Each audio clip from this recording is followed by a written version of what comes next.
2016년 11월에 그 실천신학대 산하에 있는 21세기 교회 연구소라는 곳에서요 설문조사를 하나 발표했는데 그게 뭐였냐, 평신도 교회 선택과 교회생활 만족도에 관한 연구였습니다. 20세 이상의 500명 정도의 이 교인을 대상으로 온라인 방식으로 실시된 조사였는데, 이 연구된 자료에 보면 우리의 속내, 한국 교인의 속내를 좀 들여다보게 되지요. 여기서 눈여겨볼 부분이 있는데, 왜 지금 다니는 교회를 다니게 되었는지 교회를 선택하게 된 이유를 물었습니다. 그랬더니 이런 그래프가 나왔어요. 여러 이유 중에 넘겨주시죠. 주요 요인을 보면은 이 예배에 관계된 것이 대부분이었습니다. 거리가 예배드리기 가깝고, 또 목회자 설교 좋고, 또 예배 분위기가 좋아서 왔다. 한마디로 거의 대부분의 이유였죠.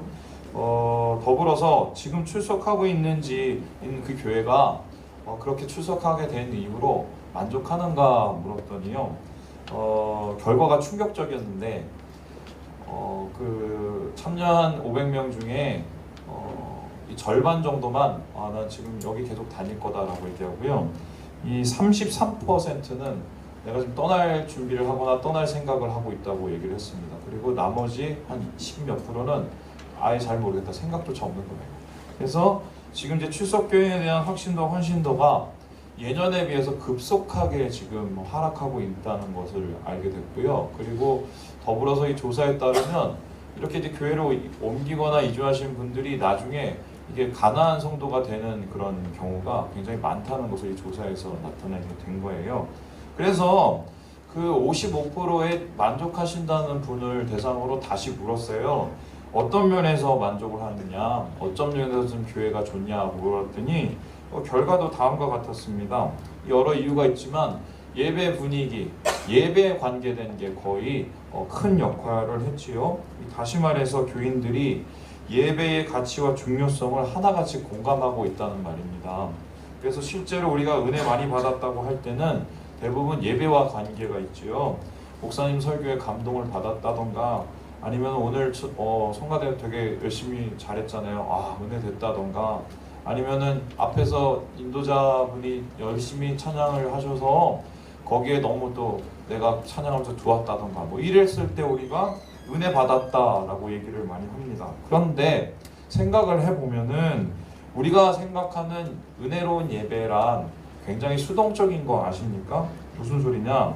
감동을 받고 은혜를 받고 기쁨을 얻는데 그냥 굉장히 수동적이에요. 받는 거예요.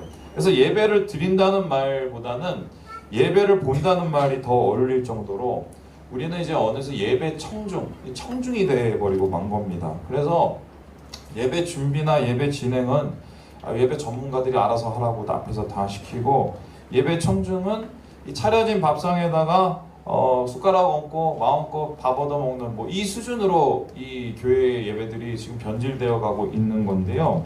여러분, 예전에 처음에 그 초창기 예배, 그러니까 초대교회 예배를 보면 지금의 모습하고 전혀 달랐어요. 그때도 찬양도 있고 설교도 있고 있지만 그때는 나눔과 하나님 안에서의 은혜를 함께 능동적으로 나누는 것이 중심이었거든요. 그래서 예배는 분명히 드리는 게 맞습니다. 우리가 감동하는 것보다요, 하나님을 감동시키는 게 예배예요. 우리가 감동하기 위해서 예배드리는 거 아닙니다. 뜻이 하늘에서 이룬 것 같이 땅에서 이루어지지요. 이 말은 무엇입니까? 하나님이 감동하셔서 보좌가 움직여야 우리의 마음도 움직이고 우리의 삶도 움직이고 이 땅이 움직인다는 얘기지요. 그래서요, 예배는요, 이 성공을 위해서 가장 중요한 게 예배자죠. 예배자가 어떠한 태도와 마음을 가지고 있냐에 따라서 예배 성공 여부와 실패 여부가 판가름 지어지는 건데요. 하나님께서 아벨의 예배를 받으시고 가인의 예배를 거절하신 이유가 무엇인가? 예배드리기에 합당한 예배자가 없었기 때문에, 그 중심이 없었기 때문입니다. 그래서 드림이 없는 예배는 사실 예배라고 말하기에는 부족해요. 지난주에 금요 어머니 기도회에 모여서 제가 이제 이런 고민들을 우리 권사님들과 함께 나눴어요. 그랬더니 이렇게 얘기를 했어요. 교회는 많아지고 목회자는 늘어나고 설교는 틀어하면 다 나오고 예배는 다양해졌는데 왜 우리는 점점 은혜 받기가 힘들까? 은혜가 왜 점점 말라가고 있을까 이런 얘기를 제가 물어봤어요. 저도 궁금해서. 그랬더니 우리 권사님 한 분이 갑자기 이렇게 대답을 하셨어요. 뭐라고 대답했냐? 교인들이 지식이 너무 많아서 그래. 교인들이 지식이 너무 많아서 그래. 이게 뭔 소리냐? 지식이 많으면 더 은혜가 돼야 되지. 그런 거 아니에요? 그래서 제가 다시 물었어요. 권사님 그게 무슨 소리예요? 그랬더니 권사님 하신 말씀이 이렇게 대답하시더라고요. 아는 건 많은데 하는 게 없어. 맞나요? 그래 놓으니까 하나님 안에서 우리가 드리는 데인데 우리가 감동을 받으려고 하고 뭔가 움직이지 않고 있으니 이거는 한마디로 예배가 예배되고 은혜가 은혜되지 않는 상황이다 이렇게 얘기하신 것 같아요. 그래서 한평생 교회 섬기시는 신앙 선배님이 우리에게 하신 말씀을 들을 필요가 있어요. 여러분 진짜 여러분이 예배의 성공자가 되기를 원합니다. 우리 교회 나오신 이유도 예배 때문에 나오셨을 거고요. 그리고 은혜 받기 위해 나오셨을 것입니다.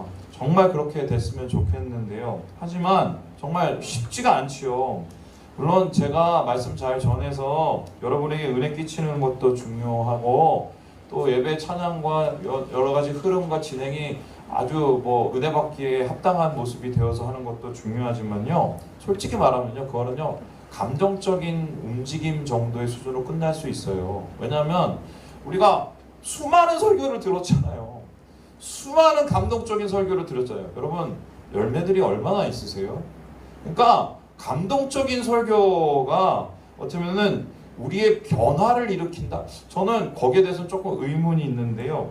삶을 움직이는 변화, 마음을 움직이는 심동의 변화를 위해서는 꼭 우리가 넘어야 될 고민이 있습니다. 바로 하나님이 어떤 예배를 원하실까?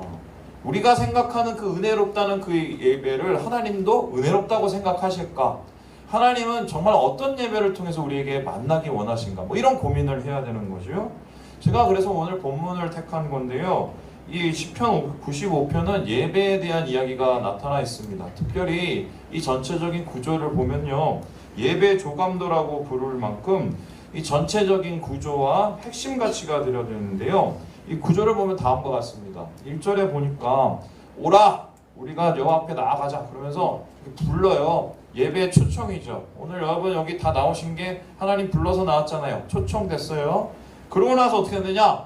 우리가 감사함으로 나아가자. 여기서 감사함이라는 건 찬양인데 우리가 맨 처음에 우리가 하나님 앞에 찬양하지요? 찬양하면서 주님 앞에 예배 드리라 똑같지요. 그 다음에 어떻게 합니까?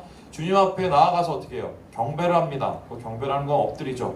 우리가 굽혀서 하나님을 만났으니까 하나님 앞에 예를 갖추어서 엎드려서 절을 합니다. 그 다음에 어떤 일이 일어나냐? 7절에 보니까요. 하나님이 말씀을 하세요. 말씀을 하시니까 그의 음성을 들어라 라고 했어요. 여러분 거의 순서가 비슷하죠? 부르시고 나아가고 엎드리고 말씀을 전하시고 그리고 그 말씀을 전하신 후에 어떤 일이 일어나냐? 내 안식에 들어오라 라고 하면서 하나님께서 우리에게 은혜를 부어주시는 이게 전체적인 구성이 예배의 짜임새하고 거의 맞아떨어져 가요. 그래서요 우리 예배 형식도 사실 이 시편 95편의 예배 포맷을 따라하는 셈입니다. 하나님께서 설계하신 예배를 따르고 있는 것인데 제가 지난번 시베리아 갔다가 러시아 정교 갔거든요. 근데 거기서 제가 뭘 봤냐면 한쪽 구석에서 열심히 붙들고 막 열심히 뭘 그리시는 분 봤는데 거기에서 이콘이라고 하는 것이 있어요. 그래서 성화죠. 그걸 열심히 이제 그리시는 한평생 자기 아버지, 자기 할아버지부터 계속 그리시는 분이 있어요. 근데 그분이 그걸 왜 그러시냐? 예배를 돕기 위해서 그런데요. 하나님을 이걸 통해서 만나기 위해서. 그러니까 이제 무슨 말이냐? 러시아 종교 혹은 카톨릭 이거는 예배 방법이나 형식은 사실 똑같아요. 근데 그걸 얼마나 고전적이고 품위 있고 격식 있게 우리에게 다가오게 하느냐 요 차이거든요. 그리고 현대에 지금 새로운 예배를 추구하는 이 현대적 이머징 처치 같은 이런 교회도 사실은 이 형식 틀 이런 이 순서가 거의 비슷한데 중요한 건 뭐냐면은 동시대적으로 더 세련되게 바꿀 뿐입니다. 그래서요 정도의 차이는 있지만 사실 예배 형식에 대해서는 거의 비슷해요. 똑같은 셈이에요. 그렇다면 하나님이 원하시는 예배는 형식의 문제는 아닌 것 같아요. 우리도 지금 그렇게 원하시는 형식으로 드리고 있어요. 그런데 중요한 것은 은혜롭게 진행하고 은혜롭게 설교를 하는 거 중요하지만요. 전체적으로 따지면 그것도 큰 부분이 아니라는 거 아십니까? 이게 무슨 말도 안 되는 소리냐? 한 목사님, 유하신 목사님이 이렇게 얘기했는데 한국교회는 설교 때문에 망했다 이렇게 얘기했어요. 그러면 인터넷 쳐보면 누군지 나와요. 한국교회 설교 망한다 이렇게 좀 나오는데 이분이 이게 무슨 소린가 싶으신데 이런 얘기입니다. 예배가 모두 설교에 초점이 맞춰져 있는 거예요. 무슨 소리냐? 그러니까 여러분들 앞에 좀 늦어도 설교만 안 늦으면 아이고 오늘 예배 안 늦지 이런 생각이 딱 있잖아요. 그래서 이 정작 이 설교에 초점이 맞춰져 있으니까 내가 오늘 잘 듣고 은혜 많이 받아야지 이 생각이 있으니까 예배자의 모습은 정작 감춰져 버린 거예요. 그래서 마치 설교를 잘하시고 설교를 성공하면 예배에 성공하는 듯한 착각을 들게 만드는데 그것은 은혜로운 설교를 위해서 생각을 해보세요. 여러분이 준비한 게 있어요? 저를 위해서 기도하는 정도 수준이지 제가 다 준비했어요. 그죠? 그리고 제가 준비 잘하도록 여러분이 저한테 사례를 주시고 그걸 갖다 열심히 공부를 하고 이러는 거 아니에요. 사실 여러분이 직접적으로 설교를 위해서 준비하신 게 없어요. 그러면 예배, 은혜로운 예배를 위해서 우리가 하나님 앞에 나아가는 참 예배를 드리기 위해서 실제적으로 설교를 듣는 청중, 예배 청중이 하는 거는 별로 없어 보이는 거예요. 그래서 이 목사님 말씀하시는 게 예배를 지극히 수동적이고 피상적인 것으로 이 설교 중심 예배가 바꿔버렸다는 거예요. 그래서 예배자가 어떤 모습이어야 되는지는 별로 상관이 없는 예배로 바꿔버렸다는 게 이분의 주장이십니다. 자, 그렇다면 하나님께서 원하시는 예배, 감동을 뛰어넘는 심동의 예배, 만남을 넘어선 변화의 예배를 드리기 위해서 꼭 필요하고 꼭 우리가 지켜야 될 핵심 가치는 무엇인가? 여기에 대해서 오늘 본문은 아주 의외의 소리를 하는데요. 우리 함께 8절의 말씀을 같이 한번 읽어보겠습니다. 시작! 너희는 우리바 에서와 같이 또 광야의 마사에서 지냈던 날과 같이 너희 마음을 완악하게 하지 말지어다. 아니 예배를 잘 드리고 성공하는 예배를 드리는 것을 뭐라고 얘기하면요, 완악하게 마음을 품지 말아요. 그러니까 완악한 마음만 안 품으면 제대로 예배를 드린다는 소리인데요. 이게 뭔 소리냐? 예배자가 결코 경계해야 될 마음, 완악한 마음이다. 그래서 이 마음을 가지고는 어떤 형식의 어떤 모습으로 예배를 드리더라도 결코 하나님이 받으실 수 없다. 이렇게 단언하고 있습니다. 다시 말해서 완악한 마음이 예배의 기쁨과 은혜를 앗아간다는 뜻인데요. 그럼 하나님께서 말씀하시는 이 완악한 마음이라는 것은 무엇이냐? 이 단어는 히브리어로 카샤라는 단어인데요. 다쳤다라는 뜻이에요. 그래서 완악한 마음이라는 것은 다친 마음이고 완고한 마음, 변하지 않는 마음을 뜻합니다. 그래서 예전 성경에는 강팍함이라고 번역을 했고 성경의 다른 곳에는 목이 곧다, 목이 곧다라고 번역한 게 이 카샤라는 단어예요. 그렇다면 완악한 마음, 다친 마음이라는 것은 무엇인가? 왜 다쳐지지? 외부와 단절된 마음, 눈도 가리고 귀도 막는 태도인데 그럼 이상하지 않습니까? 여러분 여기 다 나오신 게 하나님 만나러 왔단 말이에요. 하나님을 볼 수 있으면 보고 들을 수 있으면 듣고 느낄 수 있으면 느끼기 위해서 어떻게든 내가 하나님을 감각하기 위해서 열린 마음으로 나오셨는데 열린 마음으로 나왔음에도 불구하고 하나님 보시기에 다쳤다? 이렇게 생각하는 것 자체가 좀 어폐가 아닌가. 그런데 제가 얼마 전에 페이스북에 유기성 목사님이 글을 올린 걸 보면서 좀 아하 싶었어요. 우리 같이 한번 읽어볼까요? 우리 같이 한번 읽어보겠습니다. 시작! 사탄이 우리의 눈을 멀게 하는 가장 효과적인 방법은 마음의 상처에만 집중하게 만드는 것입니다. 괴롭지, 힘들지, 너만 불쌍해, 사람들이 나빠, 너는 피해자요, 넌 너무 불쌍해. 마귀는 이렇게 마음의 상처를 키워가며 우리의 마음을 자신의 놀이터로 삼습니다. 성령께서 얼마든지 용서하게 만드실 수 있으나 우리는 그것을 원하지 않습니다. 마음에 상처가 생기면 하나님의 말씀도 듣고 싶지 않습니다. 듣고 싶은 말만 들으려 합니다. 그래서 마귀의 덫에 걸리는 것입니다. 마음을 이런 상태를 내버려 두니 가정이 깨어지고 교회가 분열되는 것입니다. 실제로 이 말씀이 어느 정도 타당성이 있는 게요. 성경학자들은요, 본문에서 말하는 이 완악한 마음을 뭐라고 표현하냐면요, 자기 중심성의 발현이라고 얘기합니다. 이게 무슨 소리냐? 자기가 중심이 되는 생각과 사고에 갇힌다는 뜻이에요. 그래서 자기 중심적 생각 때문에 하나님의 말씀을 듣지도 않고 보지도 않는 닫힌 마음이 된다는 것입니다. 그런데 이런 자기 중심적인 생각의 사고에 가로막히는 다치게 만드는 것이 뭐냐? 그게 상처죠. 상처가 한마디로 부채질을 해서 우리 안에 가둬놓는 거예요. 과거에 경험했던 부정적인 경험들이 나쁜 필터 역할을 해서 하나님의 은혜를 뺏어간다는 소리입니다. 제가 작년에 차를 타고 이제 선교사님을 이제 그 픽업하려고 저 공항에 갔어요. 근데 공항에 갔는데 선교사님 이제 오셔갖고 제가 픽업을 해갖고 막 오는데 계속 재채기를 막 하는 거예요, 선교사님이. 그래서 왜 재채기를 하냐고. 그래서 제가 좀 코가 민감하시대요, 보더라고요. 그래서 그러더니 갑자기 문을 다 열었어요. 그랬더니 재채기가 그쳤는데 참고로 그때가 언제냐면요, 1월이에요. 엄동설한. 그 엄동설한에 추워 죽겠는데 문을 열고 막 이렇게 자동차를 타고 재채기가 난다고 하는 거예요. 그래서 그 성사님이 얘기하는데 아무래도 목사님 여기 이 에어 필터가 문제가 있는 것 같아요 라고 얘기하더라고요. 그래서 제가 그 말이 끝나고 나서 그날 이제 정비소에 가서 필터 좀 봐주세요 했더니 제가 깜짝 놀란 게 이건 개더러워요. 정말 안에 막 시커멓고 막 이게 있는데 야 내가 저 공기를 다 마셨나 싶은데 그분이 저한테 언제 갈았냐고. 근데 제 생각엔 간 적이 없어. 이게 몇 년이 된지 모르는데 저는 이제 둔해서 그걸 모르고 이분은 이제 저기 예민하시니까 그걸 맡으니까 이렇게 탁 나온 거예요. 그래서 이 선교사님 재채기 안 했으면은 계속 에어필터 그렇게 더러운지 몰랐고 안 갈았을 건데 생각해보니까 제가 만성비염 시달리는 것도 이유가 아닌가 싶은 거예요. 무슨 소리 하려는지 여러분 잘 아시겠지요? 예배를 위해서는 영적 필터를 교체해야 돼요. 그래서 나의 지난 과거, 상처, 많은 헤아림, 분노들 이런 거 하나님 신선한 예배 공기를 가로막고 있는 거예요. 그래서 이런 은혜를 가로막는 것, 우리의 마음을 다친 마음이 되게 하는 것, 완악한 마음이 되게 하기 위해선 필터 교체를 해야 돼요. 필터 교체를. 우리 옆형제 자매하고 얘기합시다. 필터 교체합시다. 그래서 오늘 본문에서는 이 시인이 이런 다친 마음을 가지고서 결과적으로 어떤 것을 잊어버리는지를 이렇게 얘기하는데 우리 11절 말씀 읽어봅니다. 시작. 그러므로 내가 노하여 맹세하기를 그들은 내 안식에 들어오지 못하리라 하였도다. 완악한 마음으로 예배 앞에 나아가면요 안식에 들어오지 못한다고 말합니다. 근데 여기서 안식이란 말이 뭐냐? 다른 말로 표현하면 천국이에요. 그러니까 다친 마음은 천국을 가로막는다는 소리예요.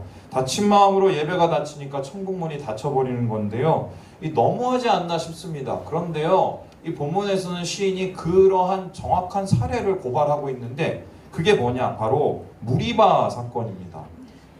여러분 이 무리바라는 곳을 아시나요? 이 성경에는 무리바라는 곳이 두 군데가 등장을 해요. 출애굽기에 등장하고 민수기에 등장하는데 이 많은 분들이 이 무리바를 한 곳으로 오해하는 경향이 있어요. 그런데 이 지도를 보면 정확하게 알 수 있는데요.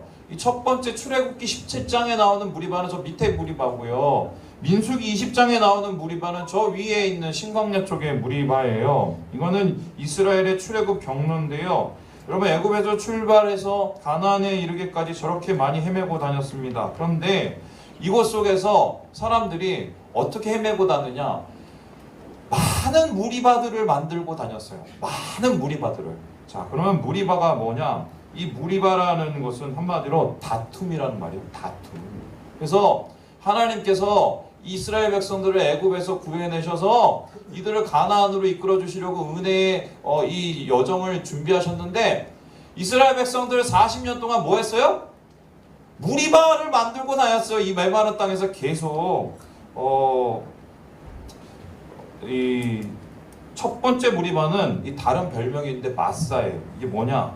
이 사실 비슷한 말인데 무리바는 다툼이고 마사는 시험입니다. 이곳 속에서 이스라엘 백성들은 하나님을 시험하고 모세하고 다퉜는데 그 이유가 목이 말랐기 때문이에요. 아이고 야 우리가 여기 왔는데 목말라 죽겠다. 너 왜 물도 안 줘? 이러고 싸웠어요. 자 그럼 제가 질문해 보겠습니다. 이스라엘 백성 중에 목말라 죽은 사람이 한 사람이라도 있었을까요? 그런데 이스라엘 백성이 목마르다고 다퉜어요. 그 이유는 무엇일까? 이유를 아주 간단하게 찾아볼 수 있는데 원래 이스라엘 백성들이 노예 생활하던 곳이 어디였어요? 애굽이었는데 애굽 옆에 가장 큰 강이 있어요. 무슨 강인지 아세요? 나일강이 흘러요. 그러니까 거기는 애굽 세례는 했는데 나일강물은 마음대로 먹고 산 거예요. 그런데 지금 이제 광야에 와서 노예 생활을 안 해도 물을 그때처럼 못 먹으니까 짜증 난다는 거예요. 화가 난다는 거예요. 이해 안 된다는 거예요. 그래서 나 죽겠다는 거예요. 애국 가겠다는 거예요. 그러고 싸우기 시작했어요. 그러고 나서 또 한 30여 년 지나고 나서 신광야 가서 또 싸웠어요. 야 이제 완전히 죽겠다. 너 또 그러면서 너 모세 너 가만히 안 놔둘 거야. 모세를 돌로 쳐서 죽이려고까지 했어요. 한마디로 이 사람들의 이 여정은 물과의 싸움이요, 다툼이요, 그 다음에 시험이라고 할 수 있겠습니다. 그래서 이에 대해서 김정호 교수가 이렇게 얘기를 한다면 같이 한번 읽어보지요. 시작. 우리와 마사는 함께 백성들이 하나님을 시험하고 다투어 경노하게 한 곳이다. 출애굽의 여정은 원래 마사에서 시작하므로 우리바에서 마친다. 광야에서 생긴 모든 사건은 이 두 사건 사이에 있다. 이 두 사건에 놓여있는 중심적인 문제는 하나님의 임재에 대한 불신이었다. 이 사람들이 광야 40년 동안 물 가지고 불평하고 원망하다가 다 도배를 한 거예요. 왜 그랬을까? 하나님 앞에 상처를 받은 거죠. 어떤 상처입니까? 자신들 생각에는 속았다고 생각을 했어요. 뭘 속았냐? 아니 애굽에서 끄집어낼 때 가나안 보내준다며, 젖과 꿀이 흐른다며, 그런데 왜 맨날 우리 여기 가나안에 이렇게 머물러 두는 거야? 목말라 죽겠는데. 그러면서 하나님 우리 속였다고 생각을 했어요. 그런데 그거는 오해였는데요. 하나님께서 그들을 애굽에 데리고 나오신 거는 가나안에 들어가게 하신 게 아니에요. 다른 이유가 있었어요. 우리 함께 출애굽 5장 3절의 말씀을 읽어보도록 하겠습니다. 시작. 그들이 이르되 히브리인이 하나님이 우리에게 나타나셨은즉 우리가 광야로 사흘길쯤 가서 우리 하나님 여호와께 제사를 드리려 하오니 가도록 허락하소서. 여호와께서 전염병이나 칼로 우리를 치실까 두려워하나이다. 그러니까 모세는 분명히 얘기했어요. 가나안이 목적이 아니다. 하나님께서 출애굽을 시킨 거는 이스라엘 백성을 예배자로 세우시고 하나님의 거룩한 백성으로, 예배하는 백성으로 세우기 위해서 그들을 일으켰다고 그랬어요. 그래서 그들을 데리고 가는 곳이 목적지가 가나안이었을 뿐이지 거기가 가나안이든 바벨론이든 아니면 한반도든 상관이 없어요. 하나님의 목적은 이 사람들이 복받는 거룩한 예배자로 서는 게 목적이었어요. 그래서 시내산에 먼저 인도해서 하나님 앞에 예배하는 법을 가르쳤고 광야에서 1년 보내면서 그 예배하는 법을 학습하도록 만든 거거든요. 그 이유는 뭡니까? 예배의 중심, 예배의 핵심 가치를 가르는 건데요. 그 예배의 중심, 예배의 핵심 가치는 완악한 마음 품지 않은 게 뭐냐? 따라해봅시다. 순종이에요. 그러니까 예배는 결국 뭘로 완성이 되느냐? 뭘로 완성된다고요? 순종이에요. 순종이 없는 예배를 하나님이 받으실까요? 안 받으실까요? 못 받아요. 그건 예배가 아니기 때문이에요. 순종이라는 것은 무엇입니까? 우리가 그냥 말로 우리의 모습으로 하나님 앞에 엎드리는 게 아니라 삶으로 엎드리는 게 순종이거든요. 삶으로 엎드리고는 순종을 하기 위해서 우리에게 필요한 건 겸손이에요. 낮아짐이에요. 낮아지니까 삶에서 하나님의 뜻에 순종을 하지요. 그런데 순종과 겸손 때문에 우리는 심지어 하나님을 믿기 때문에 순종하고 겸손합니다. 푸른 초장으로 나를 인도하시고 쉴만한 물가로 인도하시는 것을 믿기 때문에 우리가 순종합니다. 때로는 사망의 음침한 골짜기로 다닐지라도 분명히 이유가 있고 하나님께서 지키시라는 것을 믿기 때문에 순종을 합니다. 이것이 순종의 이유고 겸손의 이유인데요. 순종과 겸손이 곧 예배의 성공과 실패를 좌우한다고 오늘 말씀 속에서 시인은 우리에게 이야기를 하고 있는 것입니다. 우리 앤드류 머레이의 이야기를 같이 한번 읽어보겠습니다. 시작! 우리를 겸손하게 만드는 세 가지 커다란 동기가 있습니다. 그것은 우리가 피조물이라는 사실, 죄인이라는 사실, 그리고 성도라는 사실입니다. 우리가 타락한 죄인으로 있을 때 겸손은 우리가 피조물의 본래 자리로 돌아갈 수 있는 유일한 길을 알려줍니다. 놀라운 구속의 사랑 안에서 우리 자신을 포기할 때 겸손이야말로 우리가 누릴 수 있는 영원한 행복의 결정체입니다. 여러분 생각을 잘 해보세요. 여러분 인생 가운데 하나님께서 원하시는 것을 이루시기 위해서 살 때 다 이해가 되셨어요? 다 하나님께서 일일이 꼬집어서 다 이해를 시켜주셔서 그러니까 내가 너 이해할 때까지 내가 안 할게 이러셨어요? 아니면은 일단 순종을 먼저 요구하셨어요? 그쵸? 이상하게 하나님께서는요 그거를 원하세요. 심지어는 제가 이해가 안 되고 또 이게 막 헤아리 그 계산도 안 되는데 하나님이 먼저 신뢰하고 순종하는 걸 원해요. 그걸 통해서 하나님이 영광 받으시고 예배를 받으신다고 말씀을 해요. 그 이유는 무엇일까? 순종이 이해를 앞서기 때문입니다. 순종이 이해를 앞서는 이유가 뭐냐? 나는 피조물이라서 내가 생각하는 건 하나님 생각에 미칠 수 없고, 나는 죄인이라서 내가 생각하는 건 다 하나님 앞에서 거룩할 수 없고, 나는 성도라서 내가 하나님의 은혜로 산다는 것을 내가 인정하기 때문이에요. 겸손하기 때문에 이 이해가 순종을 앞서는 거예요. 그래서 하나님께서 우리에게 말씀하시는 것, 진정한 예배의 완성은 순종을 통해서 이루어진다고 얘기를 하세요. 무리바에서 30년 동안 이스라엘 백성이 다투고 또한 갈등하면서 그 예배의 중심을 잃어버린 이유가 뭐냐?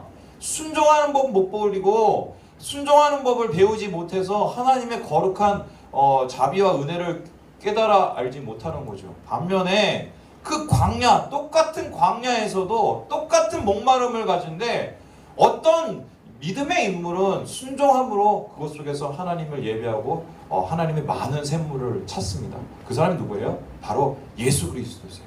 우리 함께 마태복음 4장 4절 말씀 있습니다. 시작! 예수께서 대답하여 이르시되 기록되었으되 사람이 떡으로만 살 것이 아니요 하나님의 입으로부터 나오는 모든 말씀으로 살 것이라 하였느니라 하시니. 마귀가 왔어요. 너 목마르지.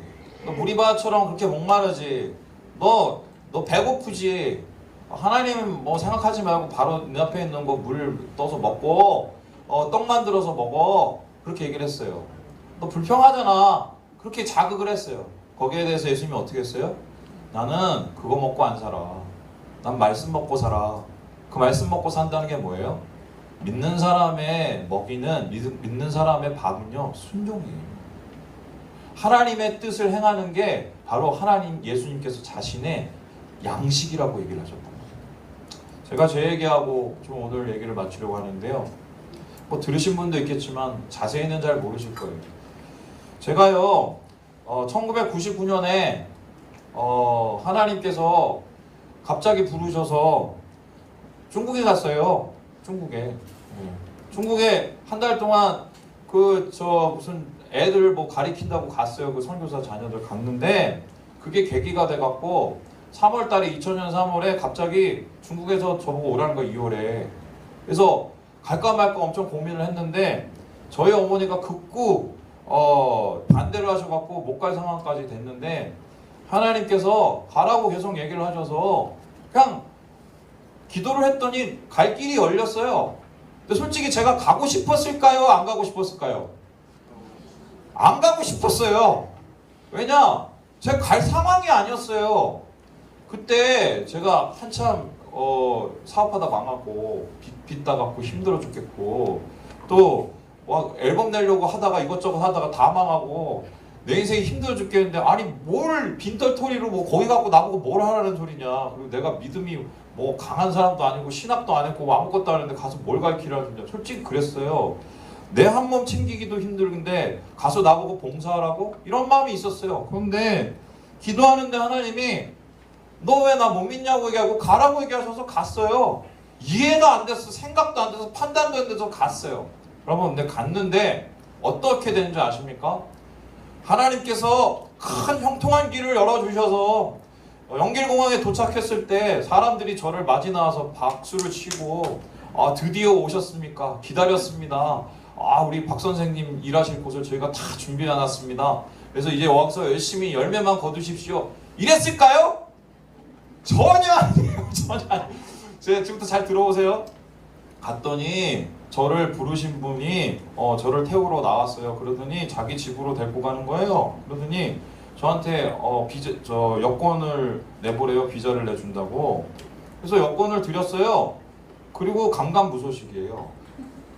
그러더니 그날 밤부터 저한테 뭐라고 그러시냐면 자기 아들내미가 둘이 있는데 자기 아들내미 과외를 시켜달래요. 아니 제가 사업 다 때려치고 뭐 다 때려치고 거기 애들 과외시키러 갔냐고요. 아니면 처음부터 그때 과외시키러 오라고 얘기했으면 제가 거기 갔을 텐데 그 저보고 하더니 그렇게 안 그러면은 그 비자 안 줄 것처럼 얘기를 하더라고요. 그래서 제가 이거 쏘갔다. 이 선교사들이 이런 식으로 해갖고 등쳐먹는다더니 내가 거기 걸려들었네. 하나님께서 나를 여기까지 오셔갖고 또 나를 이렇게 힘들게 하시는구나. 아니 순종해서 왔으면 길이 열리고 축복의 길이 열려야지 왜 내가 안 한다고 그랬는데 이거 막 승질이 나고 막 불평이 올라오고 막. 근데 하나님이 기도를 하는데 뭐냐면 너 오는 거 맞대요. 기다려 보래요. 여기 있으래요. 그리고 내가 네 길 열어주니까 날 믿으래요. 기도를 하는데. 그래서 하나님 앞에 기도를 안 하고 기도를 하면서 그분한테 얘기했어요. 총사님 제가 그거 위해 온 건 아니에요. 저 말씀드렸듯이 제가 찬양 사역자라 찬양 사역하러 왔는데 저 그리고 저기 오래돼 갖고 영어 잘 못 가르쳐요. 저 못해요. 이렇게 얘기를 했어요. 그랬더니 그분이 그 다음부터 저 밥도 안 먹여주시더라고요. 그리고 나서 어떻게 되느냐, 어찌어찌 한 2, 3주가 지나다가 길이 열려갖고 집을 나가게 됐어요. 나가게 돼서 생전 말도 안 통하는데 중국에 아시는 분도 없는데 어떻게 알아갖고 집을 하나 장만을 했어요. 억지로 장만을 했어요. 그리고 나서 기다렸어요. 비자 이게 그 끝나는 날짜 거의 다가왔는데 기도를 하는데 그분이 갑자기 딱 나타나셔서는 내가 비자는 해주겠다고 하고 비자만 해주고 달아나셨어요. 그리고 나서 제가 한 2개월을요 아무것도 안 하고 거기 있었어요. 제가 거의 2, 3개월 동안 아무것도 안 하고 있으면서 제가 무슨 생각을 할게요. 아니 이럴 거면 한국에서 일을 하지.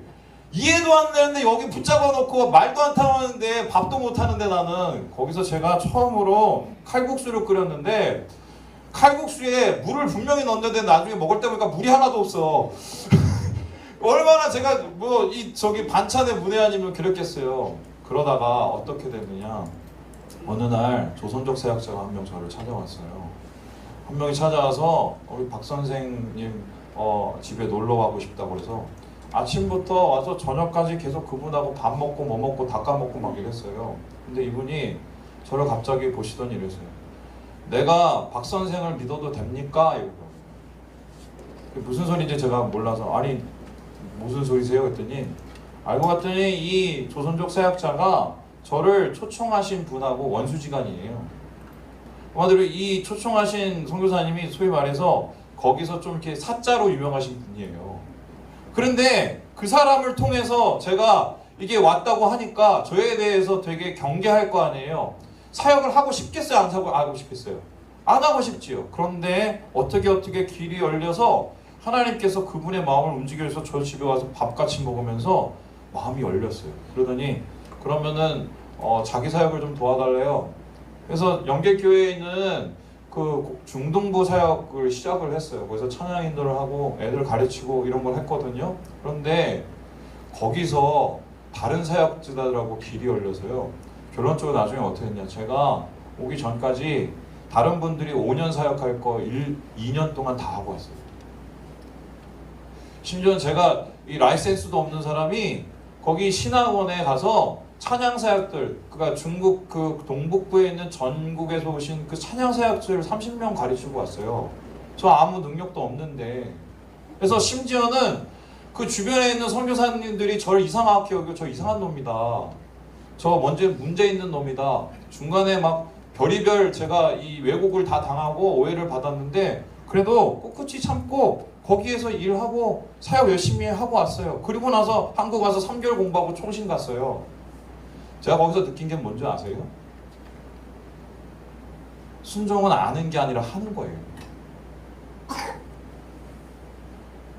이해돼서 순종하는 게 아니에요. 믿어서 순종하는 거예요. 그리고 오늘 하나님 앞에 내가 무릎을 꿇지 못하면서 내가 다른 곳에 가서 내 일을 해서 누군가에게 무릎을 꿇을 수 있다? 여러분, 이게 말이 돼요? 작은 것에 충성하지 않고 큰 것을 기대할 수 있는 그런 하나님의 역사가 있나요? 하나님께서 저에게 그렇게 가르쳤어요. 성민아, 순종하면 길이 열려. 순종하면 복이 열려. 순종하면 은혜가 열려. 저 거기서 분명히 그걸 왔어요. 제가 지금도 자꾸 넘어지고 제 마음대로 하려는 마음이 있지만 그때의 기억이 아직도 남아있어요. 아, 그렇게 막막했을 때 하나님 음성 듣고 순종하려고 했더니 하나님 그때 열어주셨지. 순종하니까 길이 열렸지. 저 그때 알았어요. 그때. 여러분, 말씀 마치려고 합니다. 순종이 예배예요. 순종해야 예배의 길이 열리고 예배의 길이 열리면 하나님의 축복의 문이 열립니다. 여러분, 정말 예배 가운데 은혜 받기 간절히 원하세요? 그럼 오늘 주님의 뜻을 구하고 순종하세요. 순종은 아는 게 아니라 하는 겁니다. 순종은 믿어서 하는 거예요. 주님께서 순종의 열매를 드릴 때 우리를 통해서 하나님이 열어주시는 것을 믿고 의지함으로 크신 은혜를 누리시는 사랑하는 우리 모든 형제 자매들 되시길 주님의 이름으로 축원합니다. 기도하겠습니다.